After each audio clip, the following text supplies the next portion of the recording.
Halo, selamat pagi. Ya, kita lanjut ke materi baru tentang medan magnet. Ya, jadi medan magnet untuk di kelas 12.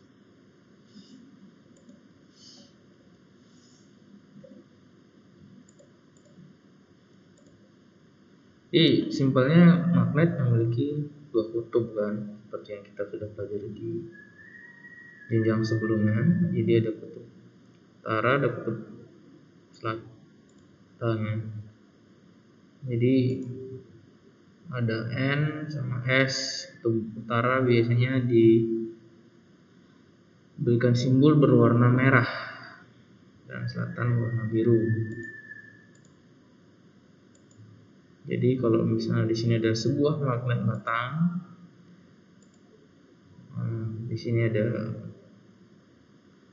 serbuk besinya, jadi daya tarik menarik pada kutub-kutubnya itu yang kuat di ujung-ujungnya, bukan di sampingnya.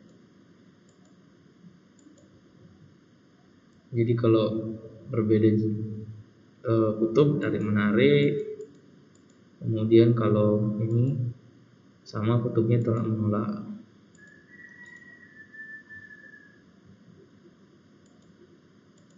Jadi kalau misalnya sama percobaan kayak tadi, di sini akan ada garis-garis dari medan magnet. Jadi kalau garis-garisnya itu dari ini, kalau di kutub utara ini kutub selatan, keluar dari kutub utara. Nah kalau dari kutub selatan tuh masuk ke kutub selatan.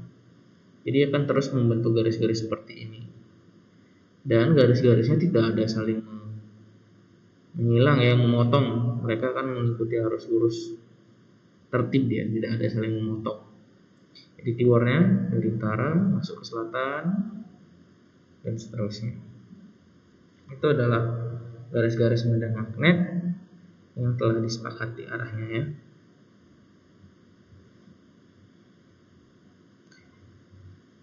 Ya, ini tulisannya.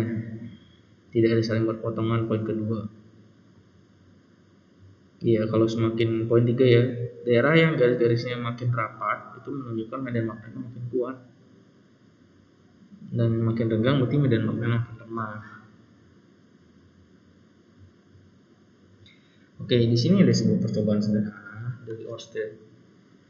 Yang mana di sini ada sebuah baterai kutub positif, kabel, kemudian di sini dicobalah sebuah logam konduktor berbentuk memanjang seperti ini. Kemudian dihubungkan ke sini ada saklar. Saklarnya masih tertutup. Di sini ada sebuah magnet untuk menguji apa yang terjadi jika saklar ditutup. Nah, jadi kalau saklar ditutup arus mengalir dari positif ke negatif dan magnetnya juga berubah. Jadi dia akan bergeser. Nah, di sekitar kawat yang ada arus listriknya itu akan terdapat medan magnet. Akan selalu ada medan magnet di sekitaran kawat. Nah, posisinya mana kutubnya gitu. Nah, listrik ini mempengaruhi medan magnetnya. Di sini arus listrik, lurus ke sini arah ini begitu. Jadi penyimpangan kawat berarus dapat dilakukan dengan arus aturan tangan kanan. Lebih detailnya di sini akan dicoba lagi contohnya ya. Baterainya, kemudian kawatnya di sini makanya ada di sekitaran. Itu kan baru satu ada magnet. Satu bahan uji dari magnetnya. Sekarang disambungkan, ternyata semua di sekelilingnya di sini, semua di keliling magnetnya itu bergerak dia. Bukan cuma satu tapi semuanya bergerak.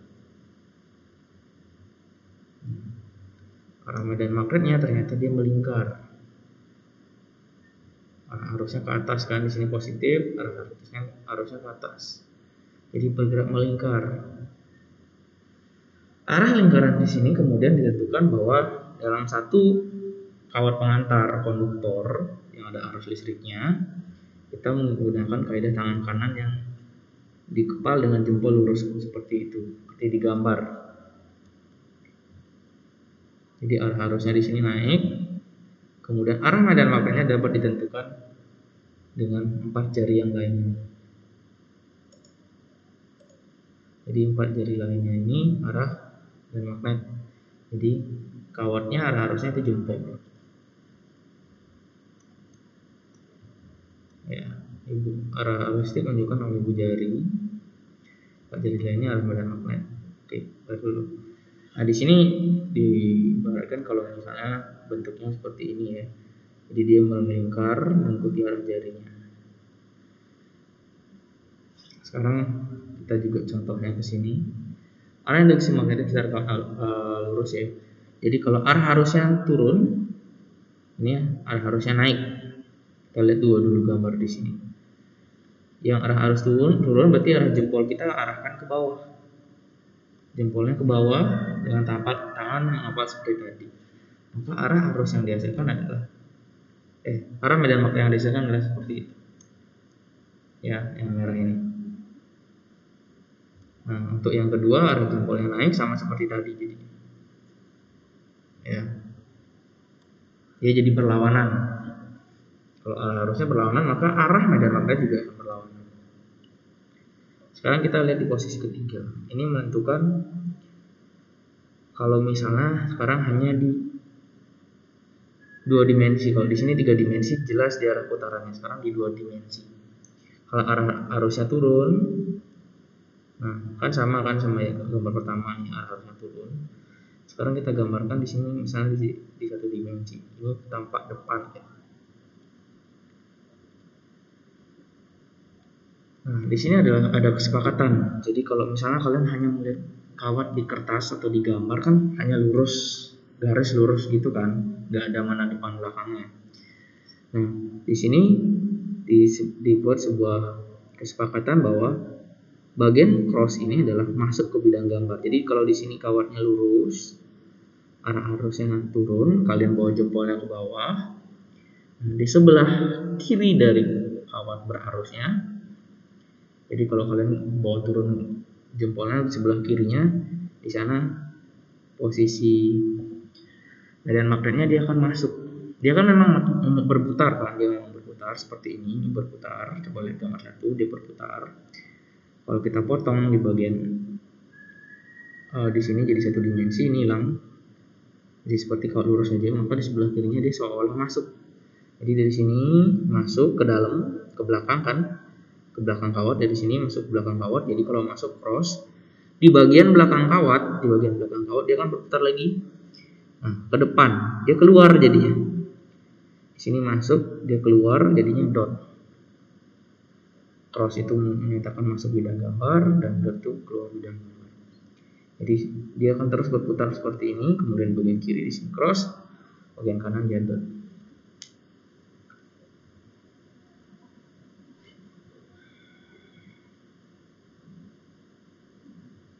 Nah, jadi kalau gambar kedua bisa kalian lihat arah putarannya kan seperti itu. Nah, yang putus-putus artinya dia di bagian belakang kawat. Yang merah bagian depan kawat. Nah, karena bagian depannya di sini, maka di sebelah kanannya adalah cross karena dia masuk ke belakang. Jadi dari luar masuk ke belakang jadi cross bagian kanannya, kemudian yang di belakang muter lagi keluar lagi ke depan, makanya di sana dot. Jadi gitu. Itu adalah arah dari medan magnet di sekitar kawat berarus. Yang lurus seperti ini ya. Sekarang menghitungnya bagaimana? Menggunakan hukum Biot-Savart bahwa besarnya induksi medan magnet di sekitar kawat berarus yang sangat lurus, yang sangat panjang. Jadi kalau kita lihat gambarnya, I-nya naik, A ini adalah jarak ke titik P. Jadi ada kawatnya satu, ada sebuah titik namanya titik P. Kemana arah medan magnetnya? Yang jelas dia kan berputar kan, jempol ke atas berputar sebelah kanan. Oke, jadi sebelah kanan ini adalah arah B-nya berputar. Saya potong sedikit aja. Maka di titik P arahnya adalah cross, masuk ke dalam. Besarnya B di titik B itu adalah besar medan magnet. B, simbolnya B itu adalah rumusnya mu0 I per 2 PA. Ini mu0 ya. B itu medan magnetik, A itu jarak dari titik ke kawat lurus, dan I itu adalah arus. Mu nolnya permeabilitas ruang hampa besarnya 4pi kali 10⁻⁷ Weber per ampere meter.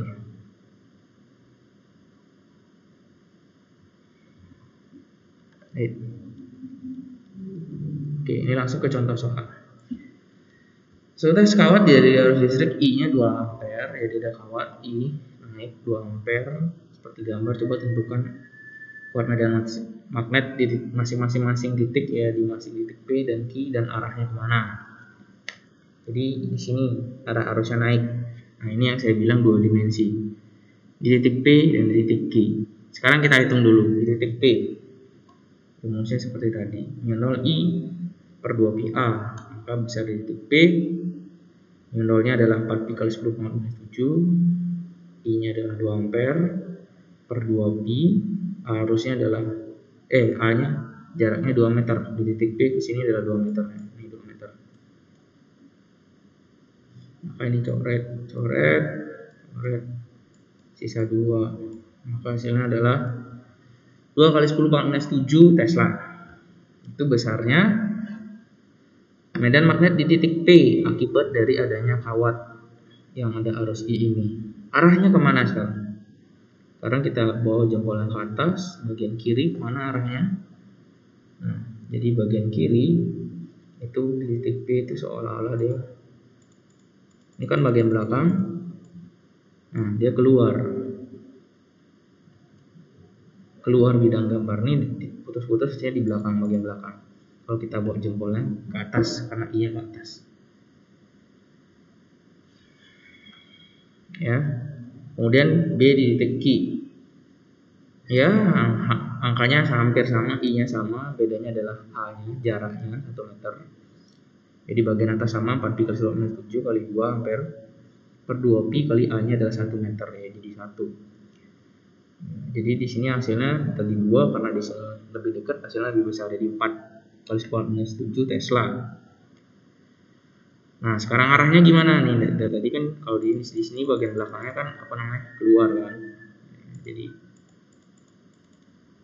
keluar. Sekarang di titik Q kan, karena jempolnya ke atas, 4 jari lainnya melingkar, maka di sini kan keluar. Ketika sudah di luar, ketika di bagian depan maka di titik Q adalah masuk. Di sini cross. Kemudian di sini udah di bagian belakang, jadi bagian depannya ke sini arahnya.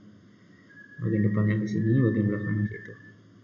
Maka di titik Q adalah masuk bidang gambar. Itu contoh soal kedua. Nah, di sini ada 2 kawat. Kalau tadi kan cuma 1 kawat. Untuk soal kedua ada 2 kawat, A dan B.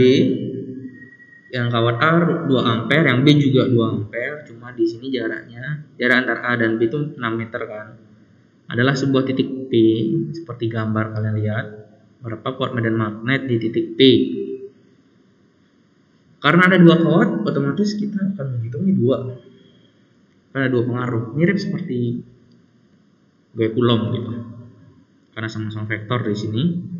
B rumusnya mu nol I kali 2 mu nol I per 2pi A ya. Nah, untuk kawat A kita hitung dari kawat A, B kawat A di titik P. Ya. 4pi kali 10⁻⁷ mu nolnya kali I-nya adalah 2 ampere ya, 2 ampere sama per 2pi A, A-nya jaraknya adalah 2 meter. Sehingga dicoret, sisa 2. Hasilnya 2 kali 10⁻⁷ Tesla. Arahnya masuk ya, jempolnya naik ke atas, di sebelah kanannya si kawat otomatis masuk.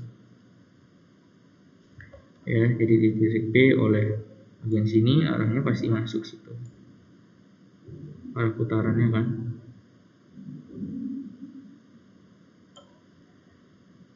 Sekarang di titik B. Ke titik B.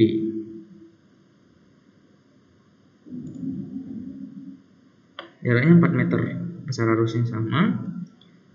Kita hitung. 4pi kali 10⁻⁷, arusnya juga 2. per 2pi jaraknya 4 meter ya. Tinggal coret sama di sini 2 di pi nya coret 4 sama 4 habis sisa 1 kali 10 Tesla dengan arah keluar. Coba kalian perhatikan B arahnya naik juga, di sebelah kirinya gimana, kan dia seolah dari belakang kan arah putarannya gitu kan, kayak dari belakang putar lagi ke sini. Nah, nanti di sini arahnya keluar atau dot, di sini dia baru masuk. Dot B di sini cross, di sini dot. Sebaliknya AA kalau dari A ya di sini cross, di sini juga dot di sebelah kiri. Maka karena arahnya berlawanan, yang satu masuk dan yang satu keluar, maka kita hitung dia, kita jumlahkan dia, jadinya dikurangi. Jadi B total adalah di titik P ya 2 kali 10 7 dikurang 1 kali 10 7. 2 kurang 1 adalah 1 kali 10 pangkat minus 7. 1 kali 10 pangkat minus 7 Tesla dengan arah resultan total adalah masuk. Jadi kalah yang B, menang yang A. Jadi titik P hasilnya sekian ya. Itu menghitungnya seperti itu. Oke, tugas buat kalian, tugas nomor 1, hitung posisi di mana medan magnet bernilai 0 dari kawat B. Ini 1 ampere, 1 ampere, ini 2 ampere. Di mana nanti nilainya 0? Apakah di antaranya? Apakah di sini? Atau bagian sini? Atau bagian sini? Mirip seperti gaya blok. Ingat, bernilai 0 dari kawat B. Oke, tugas 1. Ya, tadi kalau kawatnya lurus, sekarang kawatnya berbentuk melingkar seperti ini. Bagaimana? Sekarang kita lihat arah arusnya, dia naik ke sana terus berputar. Nah, dia arahnya berputar. Bagaimana kita menentukan arah? Yang pertama arah dulu dari medan magnetnya. Kita sama menggunakan jempol juga. Ya, jempol di bagian sana. Berarti, nah, jempol di bagian sana, arah putarannya seperti itu. Jempol di bagian atas kita ikutin juga jempolnya seperti tadi. Tinggal berputar aja jempolnya. Maka di bagian sana crossnya kan, di situ juga cross, dan di situ juga cross. Pakai coba jempolnya di bagian atas, arah jempol ke kanan, di bagian kanan itu arah jempolnya turun.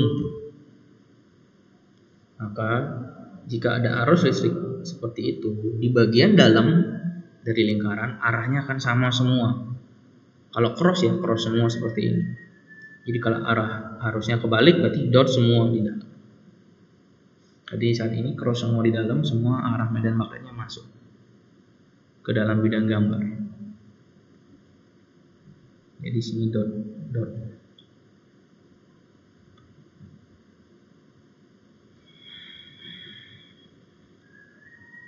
Ini sekarang persamaannya. B di titik tengah-tengah. Jadi di sini tengah-tengah di 2 dimensi ya. Kita cukup yang di 2 dimensi aja, nggak usah yang ke 3 dimensi. Arah arusnya seperti ini. Ini arah arus masuk, ini keluar, berarti B rumusnya cuma 0I per 2. Bedanya sama yang lurus tadi nggak ada pi-nya di sini. Nah, jika kau terjadi n lilitan, tinggal dikali n. Maksudnya n itu kita lihat seperti gambar berikut. Nah, ini kan lingkaran penuh. Ini lingkaran penuh 360 derajat. Sekarang ini tidak penuh dia lingkarannya. 360 kurang 120. 240 derajat. Jadi yang berbentuk lingkaran kawatnya cuma 240 derajat. Maka kita ngitung B-nya, kita langsung pakai rumus. Yang kali N ini 0 kali I kali 240 per 360. Kita pakai perbandingan jadinya. Jadi 240 per 360 hasilnya berapa? 2 per 3. Jadi ini hanya 2 per 3 lingkaran. Rumusnya ya tinggal pakai rumus. Kalian di sini cuma menghitung masuk-masukan angka aja gitu. Oke. B sama ya, A-nya adalah jarak titik ke kawat. I-nya arus dan mu0-nya sama 4 dikali 10 pangkat minus 7. Ya, ini contoh perhitungan kalau misalnya berbentuk lingkaran, yang digambar adalah seperempat lingkaran, arusnya 5 ampere. Jika jari-jari kawatnya 40 cm, berapa kuat medan magnet di titik P? Kita langsung masukin rumus saja biasa. B sama dengan mu0I kali N per 2A.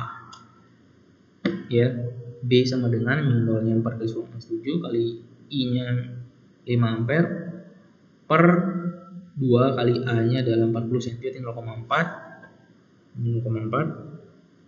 Nah, di sini hanya seperempat lingkaran kan. 90 per 360, maka di sini tinggal dikali 1/4. Kalau setengah lingkaran ya dikali setengah, di sini seperempat dikali seperempat aja. Maka hasilnya adalah, oh ya, saya kurang pi di sini ketiknya. 6,25 pi.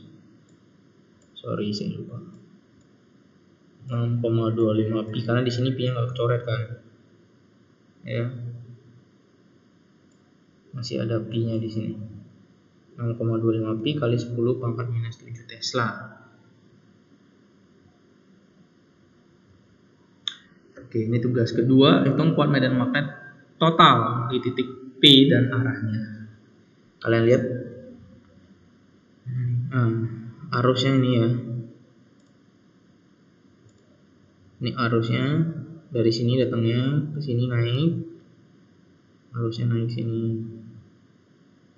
Besarnya adalah 2,5 ampere. Dinaik, kemudian karena di sini terhubung, maka di sini harusnya sama dan melewati sebuah setengah lingkaran, berbentuk lingkar setengah lingkaran, dan keluar ke sini arusnya. TI-nya lewat sini juga ya. Oke, jari-jarinya di sini 4 cm kalau lingkarannya. Sedangkan jarak titik P ke kawat lurus di sini adalah 5 cm. Hitung kuat medan magnet total. Jadi kalau mau menghitung total, kalian hitung 2 kali. Satu akibat dari kawat lurus ini, satu akibat kawat setengah lingkar. Jadi 2 kali ya. Tinggal hitung apakah arahnya sama. Kalau arahnya sama dijumlahkan, kalau berbeda ya dikurangi.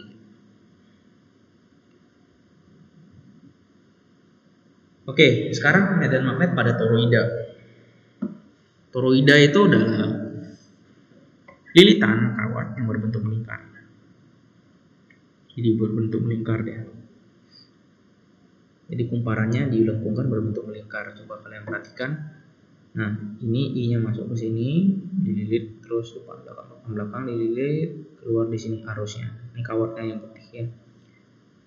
Nah, untuk mengetahui arah B-nya, kita perhatikan gambar kedua, gambar yang potong. Dan seandainya arah I-nya ke sini, kita pakai tangan kanan lagi. I-nya ke kiri, jempolnya ke kiri, maka arah putaran dari keempat jari sisanya adalah seperti yang biru ini.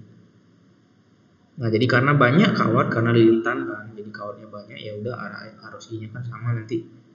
Jadi terakumulasi, maka totalnya arah B di dalam lilitannya, di tengah lilitannya itu arahnya akan sama, mengikuti arah yang sudah terakumulasi, jadi B-nya berbentuk melingkar ke situ. Ini adalah potongan dari yang gede. Itu jadi ilustrasi bagaimana sih arah nanti B-nya di dalam sebuah lilitan itu. Nah, kalau rumusnya gampang. Jadi rumusnya tinggal pakai B sama dengan mu-nya bisa pakai mu0 ya. mu0 kali N jumlah lilitan kali I kuat arus yang mengalir per 2 pi R. Nah, R-nya di sini. R di sini adalah R yang di sini. Jari-jarinya adalah pas di tengah-tengah sampai sini. Kadang-kadang nanti diketahuinya adalah jaraknya dari sini ada A, kemudian ada B. Gimana kita ngitung R biar tengah-tengah? A-nya kan di ujung sini, B-nya di ujung luar, A-nya di ujung dalam. Ya kita tinggal dijumlahkan terus bagi 2. Atau carilah tengah-tengahnya dia di sini. Ya, hitung Nanti yang dipakai adalah jari-jari efektif atau jari-jari yang di tengah-tengah dari pusaran itu, tengah-tengah dari lingkaran itu menghitung pada toroida. Solenoid. Jadi solenoid ya kumparan biasa. Kumparan yang lurus. Jadi kumparan lurus yang ini kalau dibuat melingkar bentuknya toroida. Nah, kalian perhatikan di sini ilustrasinya, di sini ada baterai di sini positif. Harusnya ke sini dong. Harusnya dari sini naik. Di sini naik.